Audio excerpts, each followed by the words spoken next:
M news Bangla, সঙ্গেই থাকুন।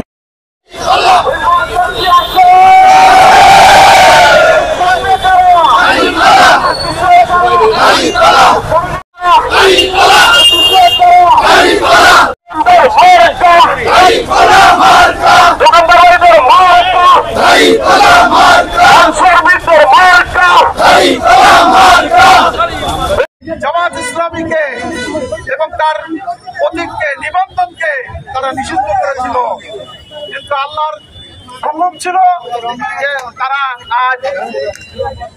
আজ আমাদের নিবন্ধন এবং প্রতীক আমরা ফিরে পেয়েছি। আল্লাহর ঘোষণা অনুযায়ী জাল হাক্কু ওয়া যাকাল বাতিল, নিশ্চয়ই সত্য সমাগত হয়েছে, মিথ্যা দূরীভূত হয়েছে। মাগরিব বাদ এখানে বিশাল দাঁড়িপাল্লার সমর্থনের বিশাল মিছিল হয়েছে এবং আজকের এই সমাবেশের আমাদের সামনে সাংবাদিক বৃন্দ রয়েছেন, প্রশাসনের কর্মকর্তা রয়েছেন, এলাকাবাসী রয়েছেন, সবাইকে যাচ্ছি সালাম, আসসালামু আলাইকুম। আমরা দীর্ঘ লড়াই সময়ের মধ্য দিয়ে, আইনি প্রক্রিয়ার মধ্য দিয়ে আজকে আমাদের এই দাঁড়িপাল্লা প্রতীক এবং নিবন্ধন আমরা লাভ করতে পেরেছি।